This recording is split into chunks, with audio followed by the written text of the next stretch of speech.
namaku Kirana. Di matamu, aku perempuan biasa. Wajahku tidak mencolok, penampilanku sederhana, dan suaraku tak pernah terdengar meninggi. Aku tak pernah marah, tak pernah membalas. Tapi jangan salah, bukan karena aku lemah.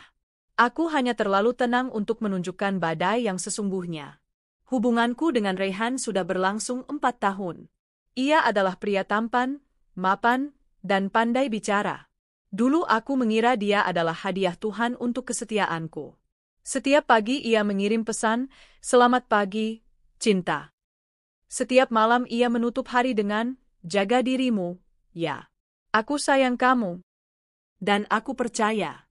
Sahabatku, Anita, sudah seperti saudara sendiri. Kami tumbuh bersama sejak SMA, saling menginap, saling berbagi rahasia. Bahkan dia tahu setiap kali Raihan memberiku kejutan atau saat kami sedang bertengkar kecil. Aku percaya padanya sepenuh hati. Bahkan, saat aku merasa ragu pada Raihan, Anita selalu jadi tempatku bercerita. Lucunya, ternyata yang kupilih untuk kupercayai justru adalah 2 orang yang saling berkonspirasi menghancurkan aku. Hari itu, Sabtu malam, Raihan bilang dia harus lembur. Aku percaya, seperti biasanya. Tapi ada yang menggangguku. Entah kenapa, hatiku terasa gelisah. Aku memutuskan untuk membawakan makan malam untuknya, sebuah kebiasaan kecil yang sering kulakukan dulu. Kantor Raihan berada di sebuah gedung tinggi di pusat kota. Tapi saat aku tiba, parkiran sudah sepi. Aku naik ke lantai tempat ruangannya berada, berharap bisa memberi kejutan. Tapi justru aku yang diberi kejutan. Pintu ruangannya tidak sepenuhnya tertutup. Dan dari celah itulah, aku melihat pemandangan yang akan terus membekas di ingatanku selamanya. Raihan sedang mencium Anita. Bukan pelukan singkat atau ciuman salah paham. Tapi ciuman penuh gairah. Tubuh mereka saling melekat, tangan mereka saling menggenggam, mata mereka saling menatap, seolah aku tidak pernah ada. Lututku lemas. Aku ingin membuka pintu dan berteriak. Ingin bertanya, mengapa? Tapi entah kenapa, aku malah melangkah mundur perlahan. Aku keluar dari sana dengan hati yang koyak, tapi wajah yang tetap datar. Saat itu juga aku tahu, tangisan tidak akan mengubah apa-apa. Yang mereka rusak bukan hanya kepercayaan, tapi harga diriku. Aku pulang ke rumah dengan langkah tenang. Kutatap wajahku di cermin. Air mataku tak mengalir. Hanya ada hening yang dingin di dadaku. Jadi begini rasanya dikhianati oleh 2 orang yang paling kau percaya, bisikku pada bayanganku sendiri. Di dalam kepalaku, serpihan luka mulai merajut rencana. Luka ini terlalu dalam untuk sekadar dimaafkan. Tapi aku tidak akan membalas dengan kemarahan.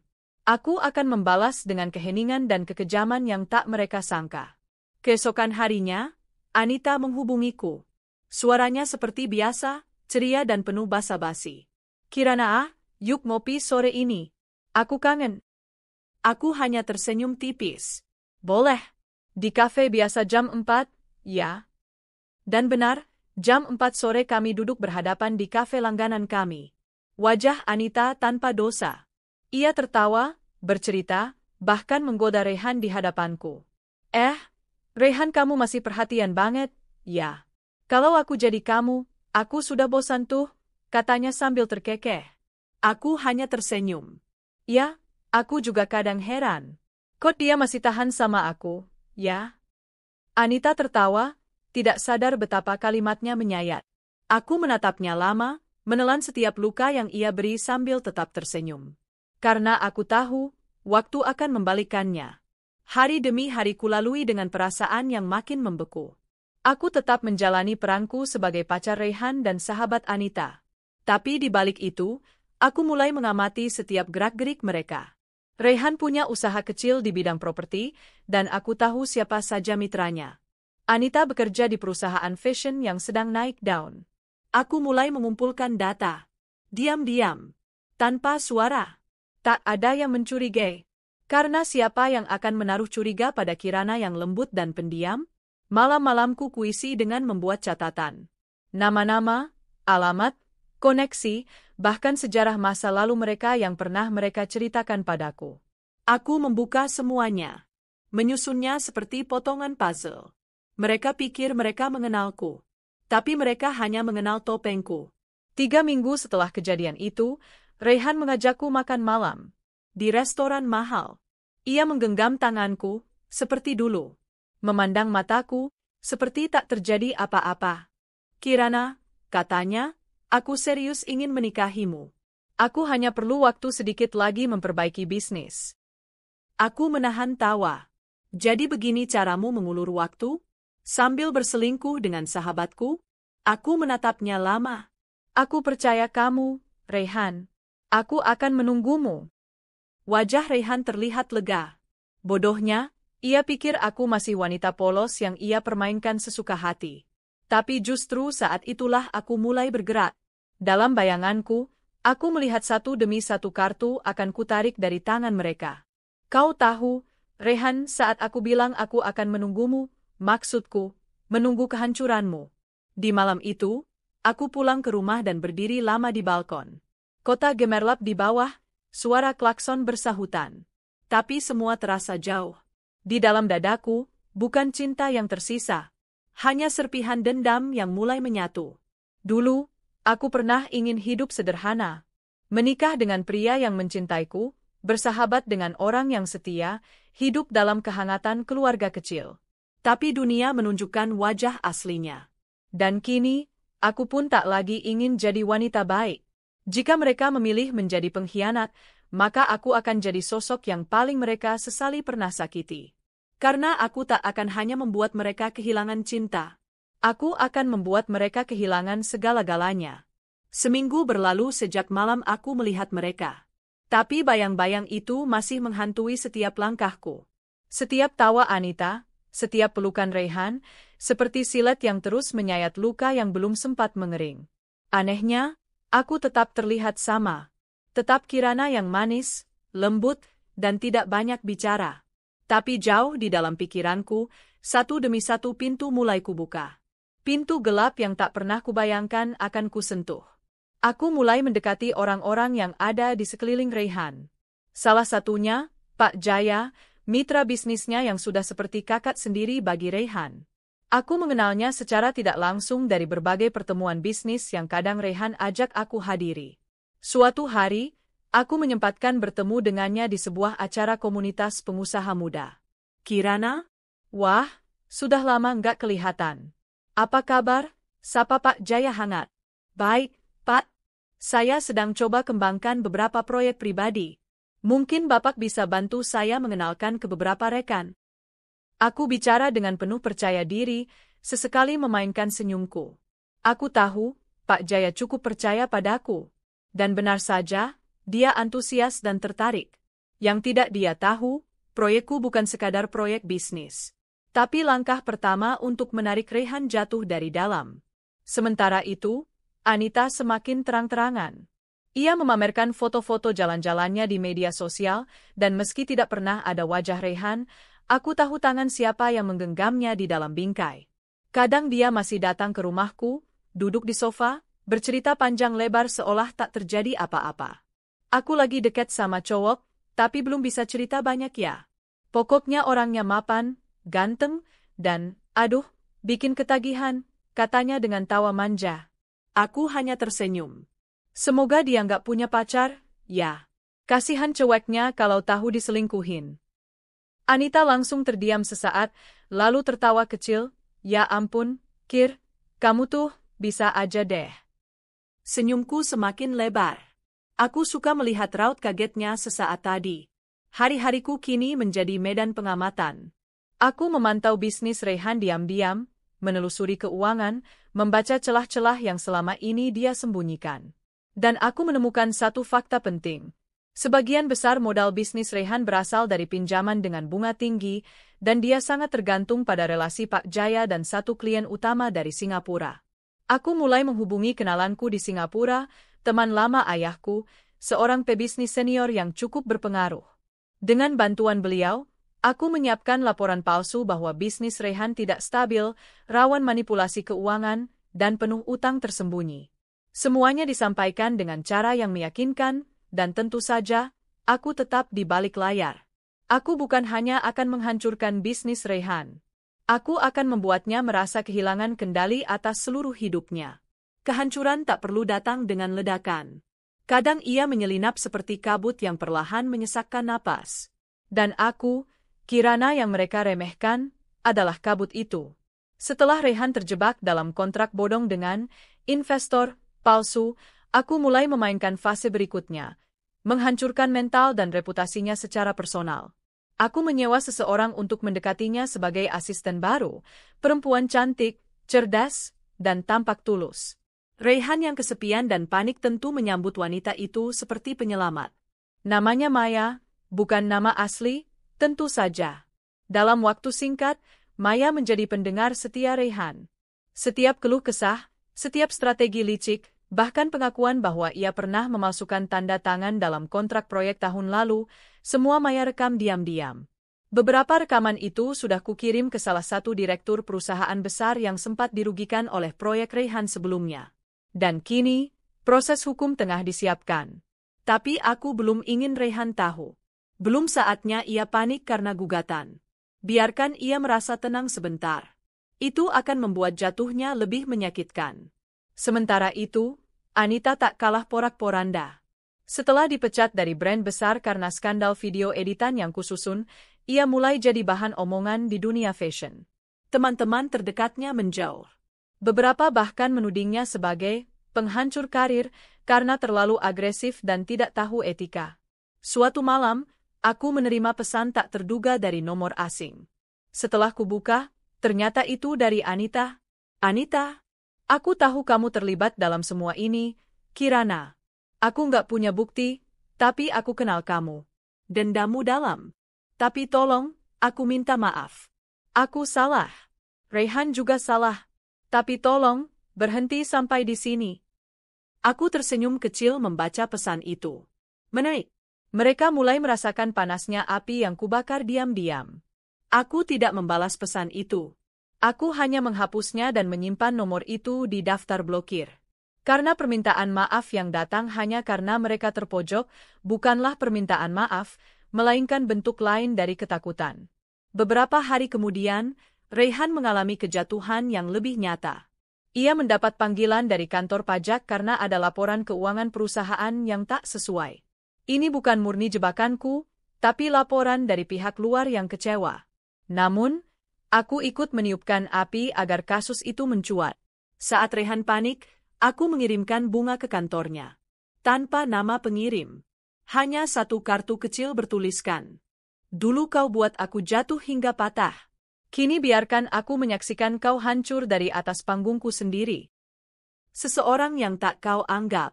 Tak butuh waktu lama, Rehan sadar siapa pengirimnya. Ia mulai menghubungi semua orang yang mengenalku, termasuk mantan dosen kami, bahkan sahabat lamaku, hanya untuk mencari tahu keberadaanku. Tapi semua sudah kuatur. Tidak ada satupun yang bisa memberikan informasi valid. Kirana yang lama sudah mati. Dan Kirana yang baru bukanlah seseorang yang mudah ditemukan, apalagi dilumpuhkan. Beberapa minggu kemudian, aku menerima kabar bahwa perusahaan Rehan resmi dibekukan sementara karena kasus hukum yang menimpanya.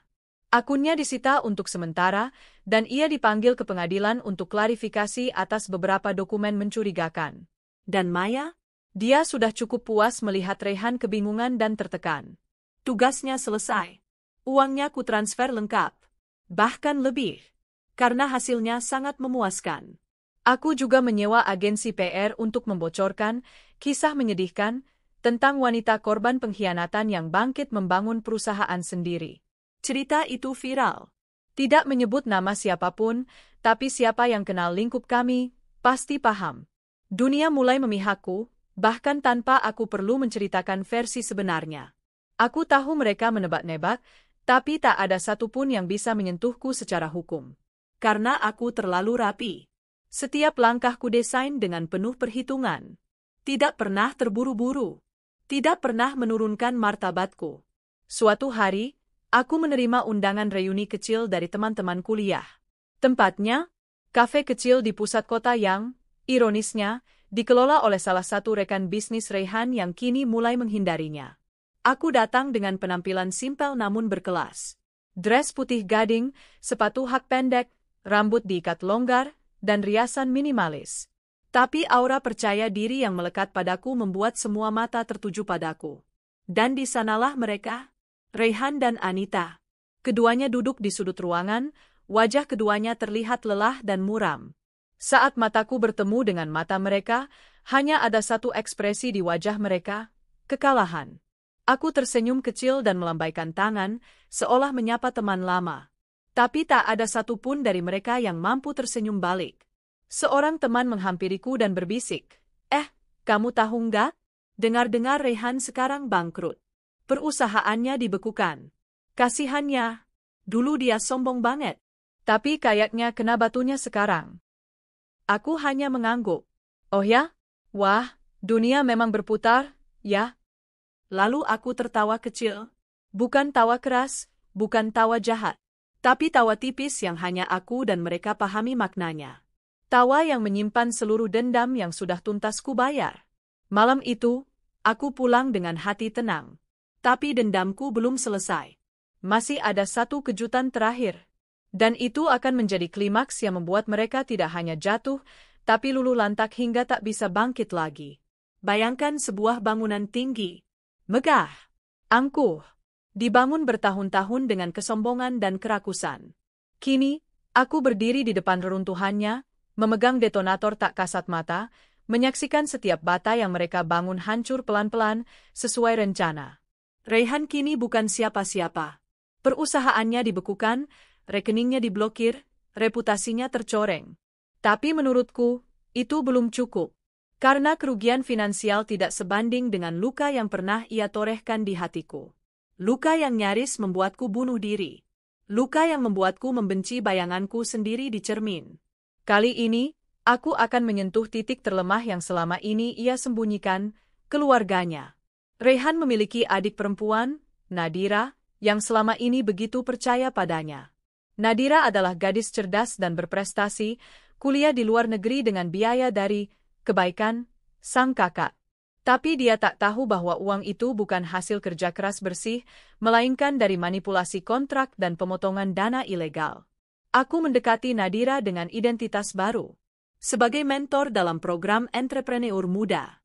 Kami bertemu di sebuah acara seminar bisnis yang memang sengaja kusponsori agar aku bisa menjadi pembicara utama. Nadira terpikat oleh ide dan visi perusahaanku. Tanpa tahu siapa aku sebenarnya, ia menganggapku sebagai panutan. Bahkan ia beberapa kali mengirimkan proposal ide bisnisnya dan memintaku menjadi pembimbing. Dan aku terima. Dengan hangat. Sehangat bara dalam sekam. Lewat pendekatan perlahan, aku perkenalkan Nadira pada kenyataan pahit, tanpa menyebut Raihan secara langsung. Aku hanya membiarkan Nadira menemukan sendiri bahwa dana beasiswanya selama ini berasal dari proyek korup yang kini diproses hukum. Ia terkejut, tentu saja, marah, kecewa, tapi aku tak ingin menghancurkan kepercayaannya pada kakaknya secara frontal. Aku hanya membuatnya berpikir, apakah Raihan masih layak disebut keluarga? Di waktu bersamaan, Anita juga mulai kehilangan pijakan. Dunia fashion tempat ia selama ini bersinar kini menguncinya di luar. Brand-brand besar tak mau menyentuhnya. Kolaborasi-kolaborasi yang pernah ia banggakan kini dibatalkan sepihak. Bahkan akun media sosialnya diserbu netizen yang menyebutnya peniru dan tidak otentik. Dan aku masih di belakang layar, menyusun narasi, mengarahkan permainan. Sampai akhirnya malam itu tiba. Malam di mana semua bagian puzzle kukunci rapat. Aku menyelenggarakan sebuah gala amal. Sebuah acara eksklusif bertema, membangun dunia yang lebih jujur. Undangan terbatas. Hanya orang-orang penting dan terpilih yang bisa masuk. Termasuk beberapa tokoh hukum, pengusaha muda, dan media ternama. Satu nama secara anonim aku cantumkan sebagai VIP tamu kejutan. Anita. Ia datang. Dengan baju terbaik yang ia miliki, berharap bisa membangun kembali reputasinya. Tapi begitu dia masuk ke ruangan utama dan melihat deretan foto-foto perjalanan sukses acara dan tokoh-tokohnya, di sanalah dia melihatku. Matanya melebar. Ia tak percaya. Aku berdiri di tengah panggung. Dikelilingi kamera, sorotan cahaya, dan tamu-tamu yang mengagumi dedikasiku. Aku, Kirana. Si gadis sederhana yang dulu mereka remehkan. Kini menjadi ikon kewirausahaan perempuan. Anita menelan ludah.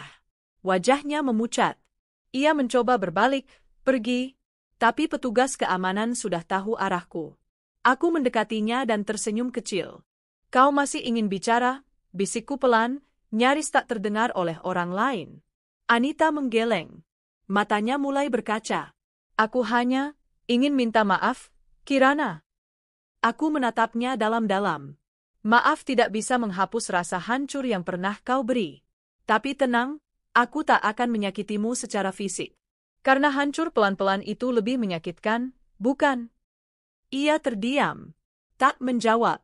Malam itu, beberapa media menuliskan tentang acara amal sukses yang diselenggarakan oleh Kirana Maheswari, pengusaha muda yang dulunya pernah jadi korban penghinaan dan kini membalikkan keadaan. Tak ada satupun yang menyebut Anita secara langsung. Tapi wajahnya yang tertangkap kamera dengan ekspresi panik menyebar dengan cepat di media sosial. Sementara itu, Raihan menghadiri sidang pertamanya atas tuduhan pemalsuan data dan penyalahgunaan dana. Ia datang tanpa pengacara ternama, karena tak ada yang mau membelanya. Ia datang sendirian, dengan wajah pucat dan lingkar mata gelap. Tak ada kamera yang meliput secara besar-besaran. Tak ada lagi popularitas. Hanya kehancuran yang sunyi. Dan malam itu, setelah segalanya berjalan sesuai garis besar rencana, aku duduk sendiri di balkon apartemenku. Menatap lampu-lampu kota yang berkedip. Hatiku tenang. Dendamku tak lagi mendidih. Ia sudah tumpah, habis, dan kini hanya menyisakan ruang kosong yang sunyi, tapi lega. Aku mengangkat gelas kecil berisi wine putih. Lalu berkata pelan pada diriku sendiri. Sudah kukatakan, jangan main-main dengan perempuan yang punya luka. Di dunia ini, tidak semua air mata berarti kelemahan. Ada air mata yang jatuh bukan karena kesedihan, tapi karena kemenangan yang akhirnya tercapai. Tangis yang tak terlihat, tersembunyi di balik tawa yang begitu lembut dan mengerikan. Hari ini, aku menangis, bukan karena sakit, tapi karena bahagia. Karena kalian, yang dulu menginjak-injakku, kini menangis dalam kehancuran. Pagi itu aku menerima kabar bahwa Raihan resmi ditahan setelah sidang ketiga. Tuduhan penipuan, penggelapan dana, dan manipulasi laporan keuangan terbukti. Jaksa menuntut hukuman 7 tahun penjara. Dan yang paling menyakitkan baginya, semua ini diberitakan oleh media-media besar. Reputasi Raihan sebagai pengusaha muda penuh inspirasi, kini tinggal sejarah yang busuk. Aku menonton berita itu sambil duduk tenang, secangkir kopi di tanganku, di ruang kerja yang dulu hanya kubayangkan dalam doa, kini menjadi nyata. Raihan Saputra, mantan CEO PT Bumi Karya Gemilang, resmi ditahan. Terungkap bahwa selama bertahun-tahun ia memasukkan laporan keuangan demi meraih kepercayaan investor, suara penyiar TV bergema pelan di ruanganku. Sementara itu, Anita mengalami guncangan mental. Setelah kejadian di Gala Amal, banyak rekan bisnisnya menarik diri. Brand-brand ternama yang dulu berlomba-lomba menggaetnya kini enggan menyebut namanya. Ia menjadi simbol kegagalan diam-diam. Bukan karena aib besar, tapi karena ia kehilangan pengaruh. Ia kehilangan kredibilitas. Ia sempat mencoba membangun ulang citranya dengan mengunggah video klarifikasi, menangis, meminta maaf atas kesalahan masa lalu, tanpa menyebut siapapun. Tapi netizen tak sebodoh dulu. Mereka menyerangnya, mengingatkan pengkhianatan masa lalu. Bahkan ada yang membocorkan video saat ia tertawa menghina temannya yang kini dikenal sebagai Kirana Maheswari. Video itu viral. Sangat viral. Aku hanya membagikannya di akun anonim yang kuatur rapi dari jauh-jauh hari. Tagar Anita si pengkhianat trending selama 2 hari penuh. Ia kehilangan lebih dari separuh pengikutnya. Merek-merek fashion memblokirnya. Sponsornya menarik diri. Suatu hari, aku sengaja mengunjunginya. Ia sedang duduk sendiri di sebuah kafe, memakai kacamata hitam, wajahnya pucat, rambutnya tampak acak-acakan. Tak ada aura glamor yang dulu begitu ia banggakan. Aku duduk di meja seberang. Ia melihatku. Diam. Lalu aku tersenyum. Tertawa itu sehat, Nita, kataku pelan. Dulu kau tertawa waktu aku jatuh. Sekarang, giliranku. Ia menggeleng lemah. Kenapa kau lakukan ini? Aku tak langsung menjawab. Aku ingin ia merasa sunyi dulu. Merasa kecil. Merasa hancur. Karena kalian lupa, akhirnya aku menjawab bahwa seseorang yang kau injak dengan harga diri akan bangkit bukan hanya untuk hidup, tapi untuk membalas. Anita menangis. Tapi tangis itu bukan penyesalan. Itu ketakutan. Ia tahu semua ini baru permulaan. Aku meninggalkannya di sana. Di tengah tatapan orang-orang yang mulai mengenalinya bukan sebagai bintang, tapi sebagai bangkai reputasi. Beberapa hari kemudian, Nadira, adik Raihan, menghubungiku. Ia meminta waktu bertemu. Kami duduk di sebuah taman kota.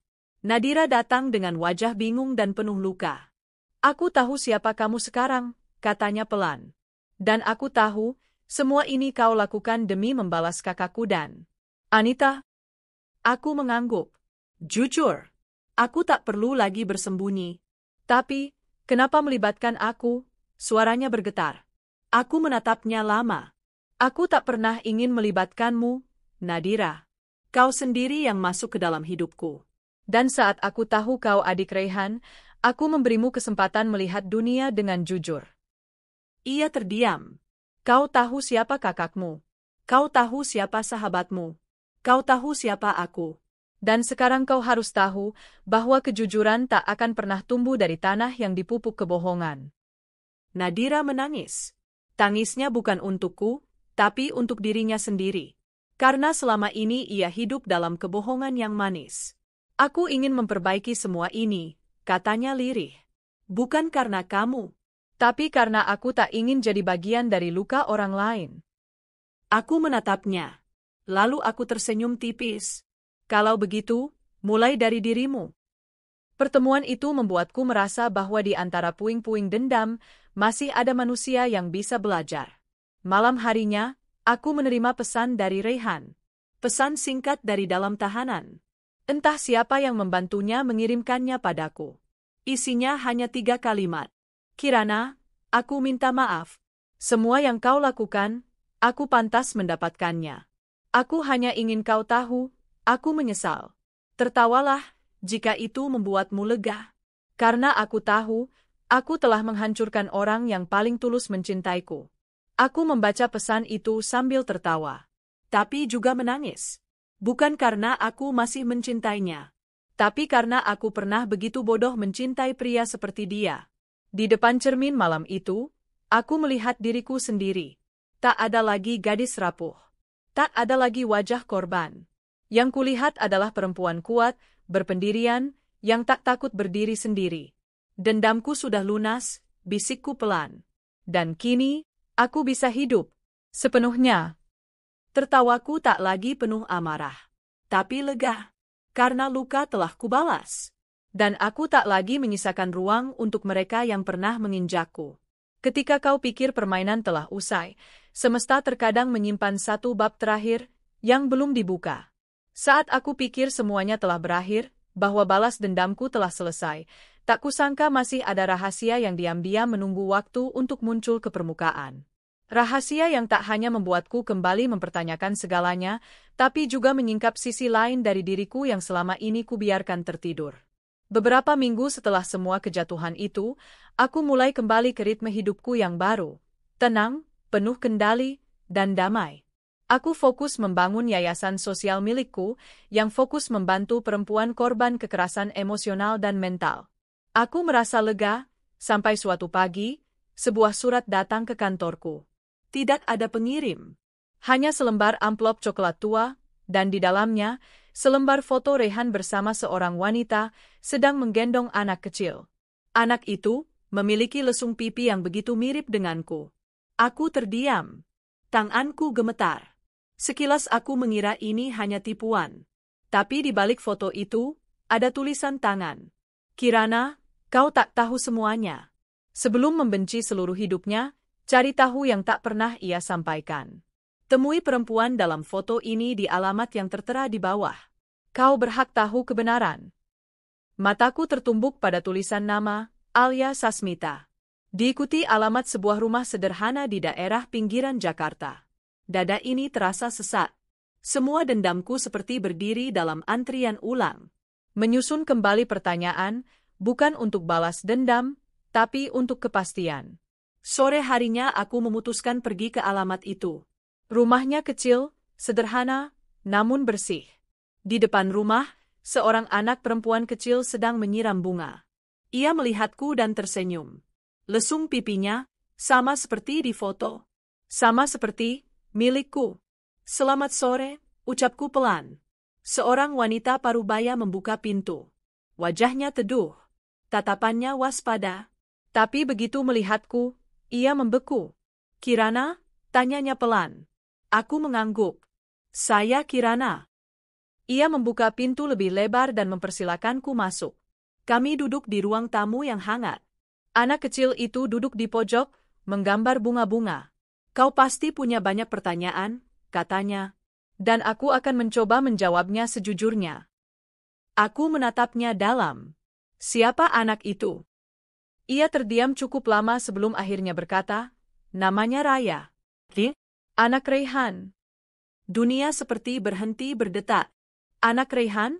Aku mengulang dengan suara yang nyaris tak terdengar. Ya. Tapi bukan dari hubungan yang kau bayangkan, jawab Alia cepat. Aku bukan simpanannya. Aku bukan wanita lain.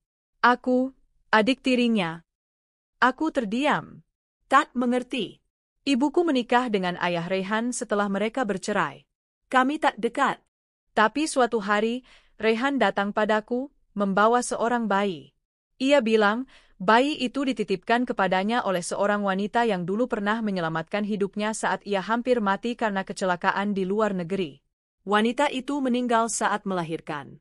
Tak ada keluarga. Dan Raihan merasa bertanggung jawab karena ia berhutang nyawa. Dia membawa bayi itu padaku dan meminta tolong agar aku membesarkannya. Aku sulit bernapas. Jadi, anak itu bukan darah daging Raihan. Alia menggeleng. Bukan. Tapi ia menyayanginya seperti darah dagingnya sendiri. Ia mengirim uang setiap bulan. Mengunjunginya diam-diam. Ia bahkan tak pernah memberitahumu. Katanya, ia tak ingin kau terbebani oleh masa lalunya. Ia merasa kau terlalu baik dan ia terlalu kotor. Air mata menetes begitu saja di pipiku. Hatiku menolak percaya, tapi logikaku tahu, semua ini terlalu rinci untuk direkayasa. Dia mencintaimu, Kirana, ucap Alia dengan lembut. Tapi dia salah. Dia lemah. Dan dalam kelemahannya, dia kehilanganmu. Aku berdiri perlahan. Perasaan di dadaku kacau.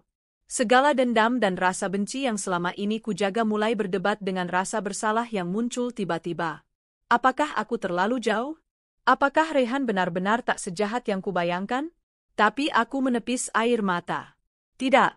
Sekalipun ia punya alasan, pengkhianatan tetaplah pengkhianatan. Ia masih tidur dengan sahabatku. Ia masih meninggalkanku. Anak itu mungkin bukan darah dagingnya, tapi luka yang dia gores, tetap nyata. Saat aku pulang malam itu, aku duduk sendiri di ruang tamu. Menatap kosong pada foto lamaku dengan Raihan. Di bawah cahaya remang, aku akhirnya sadar, manusia bukan hanya hitam dan putih. Raihan bukan sepenuhnya iblis, tapi juga bukan sepenuhnya malaikat. Dan aku, juga bukan hanya korban. Aku adalah hasil dari semua luka, cinta, dendam, dan kebenaran yang bercampur jadi satu. Beberapa hari kemudian, aku kembali mengunjungi Alia. Kali ini bukan untuk bertanya, tapi untuk bertemu Raya. Anak itu menatapku penuh rasa ingin tahu. Kau suka menggambar bunga? Tanyaku lembut. Ia mengangguk. Boleh kakak lihat gambarnya? Ia menyodorkan kertas itu.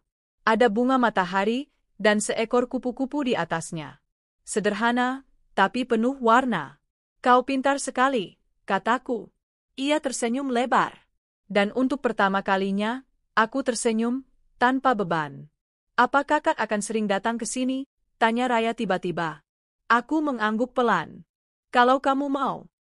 Ia tertawa. Mau. Kakak cantik, mirip aku katanya kata Tante Alia. Aku dan Alia saling pandang.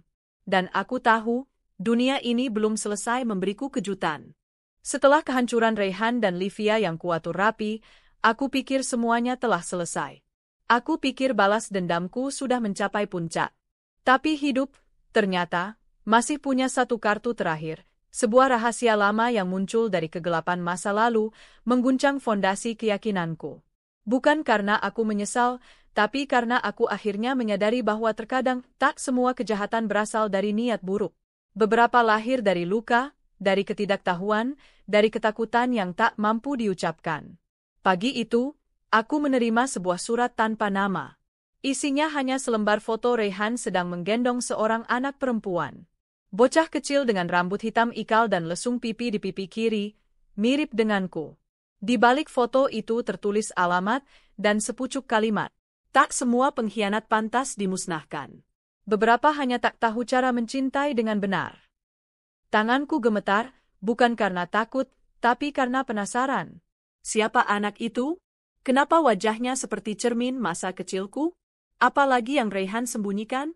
Tanpa pikir panjang, aku melajukan mobilku ke alamat yang tertulis, sebuah kawasan padat di pinggiran Jakarta. Rumah tua bercat krem dengan pagar besi yang berkarat. Seorang anak kecil sedang bermain boneka di halaman, dan saat aku turun dari mobil, ia menoleh, menatapku dengan mata bulat jernih yang seperti milik Rayhan. Tapi senyum itu adalah milikku. Kamu namanya siapa? Tanyaku pelan, menghampiri. Raya, jawabnya riang. Kakak siapa? Aku berlutut, tak mampu menahan getaran di dada. Namaku Kirana.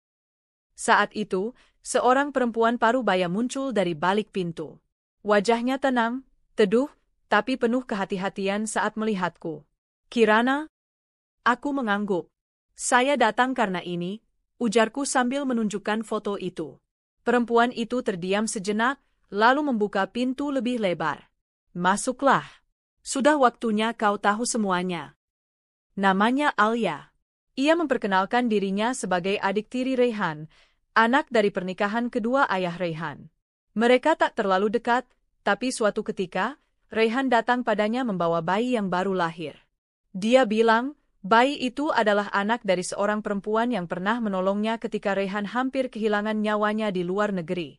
Wanita itu meninggal saat melahirkan, dan sebelum menghembuskan napas terakhir, ia menitipkan anaknya pada Rayhan. Karena tak ingin mengusik hidupmu, Rayhan memilih merahasiakan semuanya. Ia memohon agar aku mengurus bayi ini, jelas Alia, menahan air mata. Aku terdiam.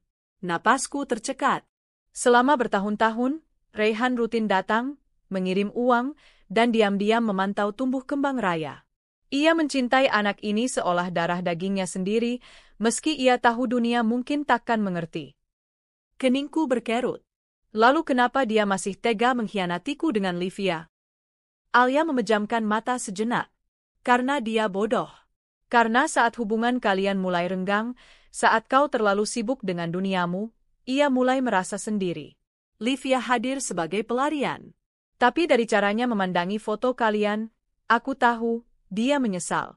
Teramat dalam. Aku menggigit bibir bawahku. Luka itu belum sembuh, tapi kini terasa berbeda. Bukan sekadar kemarahan, tapi juga pertanyaan. Apakah aku terlalu terburu-buru menghancurkan Rayhan? Apakah kebencianku membuatku menutup semua kemungkinan lain? Aku pamit setelah 1 jam berbicara. Tapi sebelum pulang, Raya memelukku erat. Kak Kirana, besok main lagi, ya? Aku membelai rambutnya. Kalau kamu mau. Dia mengangguk polos. Kak Kirana mirip aku, ya? Aku tersenyum pahit. Iya, sayang, sangat mirip. Malam itu aku termenung di balkon apartemenku. Angin malam menerpa wajahku, tapi yang menggigil justru hatiku. Aku membuka ponsel, memutar kembali rekaman video Rayhan dan Livia yang menjadi awal dari kehancuran mereka. Suara Rayhan, yang dulu kurindukan, kini terdengar hampa.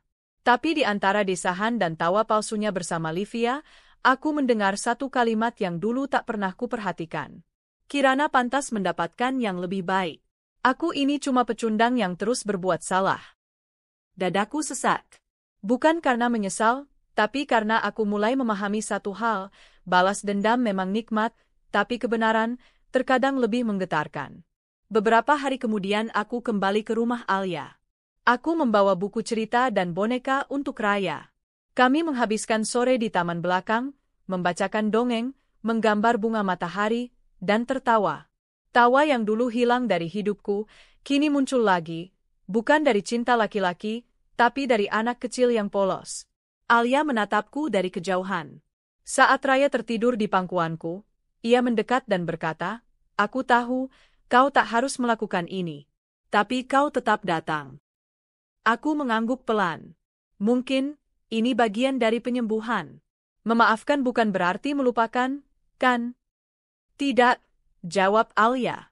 Kadang, memaafkan adalah bentuk tertinggi dari kekuatan. Aku menatap langit yang mulai gelap. Dalam hatiku, masih ada sisa luka, masih ada bayangan Rayhan dan Livia, tapi perlahan, rasa itu memudar. Bukan karena aku lupa, tapi karena aku memilih untuk tidak membiarkan mereka hidup selamanya dalam pikiranku. Namun, dunia belum selesai menguji hatiku. Seminggu kemudian, aku mendapat kabar bahwa Rayhan mengalami kecelakaan. Mobilnya menabrak pembatas jalan tol. Ia koma. Livia, yang sudah dicampakkan oleh keluarganya dan bangkrut secara finansial, tidak datang menjenguk. Aku berdiri di luar ruang ICU, memandangi tubuh Rayhan yang lemah di balik kaca. "Kenapa kamu selalu muncul lagi, Rayhan?" bisikku. "Kenapa kamu membuatku sulit membencimu sepenuhnya?" Dokter bilang, Rayhan masih bisa mendengar meski tak sadar. Maka malam itu, aku duduk di sisinya. Aku genggam tangannya. Tangan yang dulu memelukku erat di hari pernikahan kami. "Rayhan, kau telah menyakitiku. Sangat dalam. Tapi aku juga sudah membalas semuanya. Aku tak tahu apakah kau pantas dimaafkan. Tapi aku tahu satu hal, aku lelah membencimu." Air mataku menetes. Aku akan menjaga Raya. Bukan karena kau. Tapi karena dia pantas mendapatkan cinta yang utuh. Dan jika suatu hari kau bangun, semoga kau tahu, aku sudah tak menyimpan apa-apa lagi untukmu. Dendamku sudah selesai. Aku bangkit, meninggalkannya dengan hati yang jauh lebih ringan dari sebelumnya. Hari-hari berikutnya, aku kembali ke yayasan, ke pekerjaanku, ke hidup baruku. Tapi kini dengan satu tambahan, seorang anak kecil bernama Raya yang suka menggambar bunga dan memanggilku, "Kak Kirana," dengan senyum cerah. Dan ketika malam datang, aku tak lagi tidur dengan air mata. Tapi dengan rasa damai, karena akhirnya, aku memilih untuk tidak lagi membiarkan kebencian memegang kendali atas hidupku. Langit senja memantulkan cahaya keemasan ke jendela rumah kecilku di pinggiran kota. Aroma teh melati menyeruak lembut dari dapur. Di ruang tamu, suara tawa kecil mengisi udara, Raya sedang bermain boneka, berbicara dengan nada polosnya yang hangat. Hidupku tenang sekarang. Bukan karena semuanya sempurna, melainkan karena aku telah menyelesaikan apa yang selama ini tertahan di dalam dada. Aku telah menuntaskan dendamku, mengembalikannya pada mereka yang dulu tanpa ampun meremukkan hati dan harga diriku. Kehancuran mereka bukan rekayasa Tuhan semata, melainkan konsekuensi dari setiap pilihan mereka sendiri. Dan aku hanya mengatur agar mereka bertemu dengan akibatnya. 1 minggu setelah Rayhan keluar dari rumah sakit, kabar tentang dirinya cepat menyebar. Ia kehilangan pekerjaannya secara permanen. Reputasinya hancur akibat skandal dengan Livia yang sempat viral di media sosial. Banyak investor menarik diri dari proyeknya, dan perusahaan tempat ia bekerja menjadikannya kambing hitam atas kerugian besar yang menimpa klien-klien penting. Aku sempat mengunjunginya sekali. Bukan karena aku peduli, tetapi karena aku ingin melihat hasil dari lukanya yang dulu ia anggap tak berarti. Rayhan kini hidup di sebuah apartemen kecil sewaan, jauh dari kehidupan mewahnya dulu. Wajahnya tirus, tatapannya kosong. Namun di matanya ada satu hal yang tak pernah kutemukan saat bersamanya dulu, penyesalan. "Kau menang, Kirana," katanya sambil menatap meja kayu tua di depannya. Aku tak menjawab. Kemenangan bukan sekadar menginjak mereka yang jatuh, tapi membiarkan mereka menyadari betapa dalam mereka menggali lubang untuk diri sendiri. "Kalau kau mau, aku bisa pergi dari hidup Raya. Aku sadar, aku bukan ayah yang pantas," lanjutnya dengan suara lirih. Aku menggeleng pelan. "Aku tak pernah butuh pengakuanmu sebagai ayah untuknya. Kau tak lagi memiliki kuasa atas hidupku. Dan sejak awal, Aku hanya ingin kau merasakan apa yang dulu kau berikan padaku, pengkhianatan yang sunyi, luka yang menyesakkan, dan rasa kehilangan yang tak bisa dikembalikan. Raihan mengangguk lemah. Tak ada pembelaan. Tak ada permohonan maaf yang berarti. Ia tahu, luka itu sudah tak bisa diperbaiki. Aku pun pergi, meninggalkan lelaki yang dulu pernah kucintai, kini hanya menjadi bayangan suram dalam hidupku. Livia, jauh lebih buruk keadaannya. Setelah dikeluarkan dari semua komunitas sosialita, ia kehilangan dukungan dari keluarganya yang merasa tercoreng namanya. Semua brand yang dulu bekerja sama dengannya sebagai influencer satu persatu menarik diri. Livia tak bisa mengembalikan uang para investor kecil yang ditipunya lewat endorse palsu, dan akhirnya dia dilaporkan. Pengadilan memvonisnya hukuman percobaan dan denda ratusan juta. Tak sanggup membayar, Livia menjual mobil dan rumah peninggalan orang tuanya. Hingga akhirnya, ia tinggal di kamar kos sederhana dengan dinding berjamur. Aku pernah melihatnya sekali di sebuah warung makan sederhana.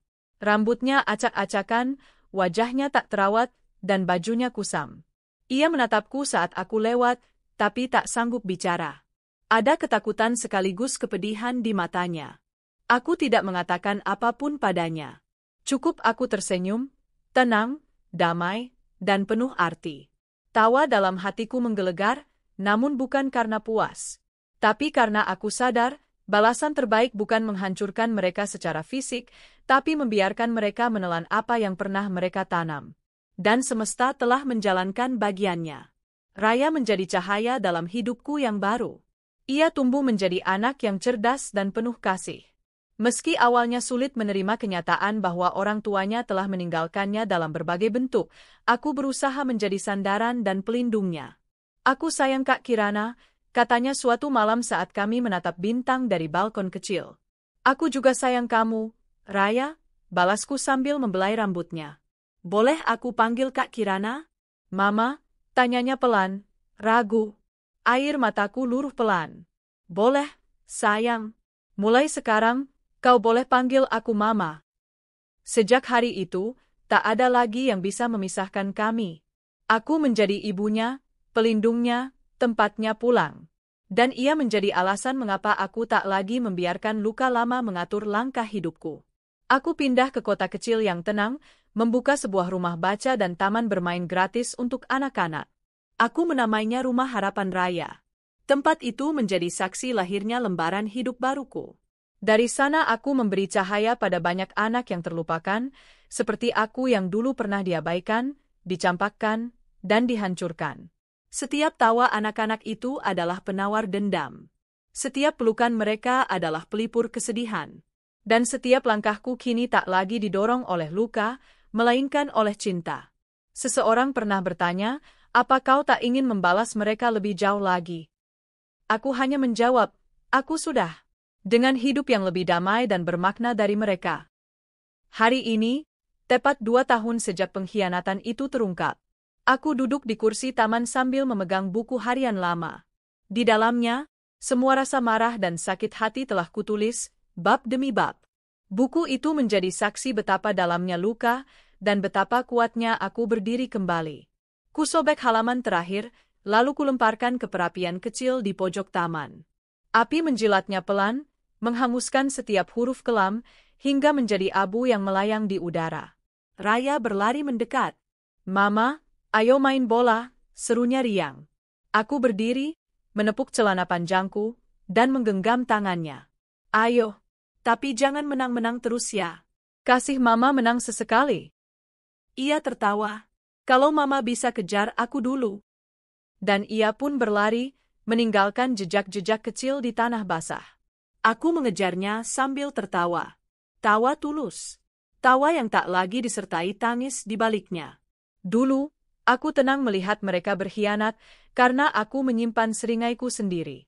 Tapi sekarang, aku tenang karena aku tak lagi butuh melihat kehancuran mereka untuk merasa utuh. Balas dendam telah tuntas. Kini, aku melangkah tanpa beban, tanpa dendam. Karena kemenangan terbaik adalah saat kita memilih untuk hidup dengan bahagia, meski mereka berharap kita hancur.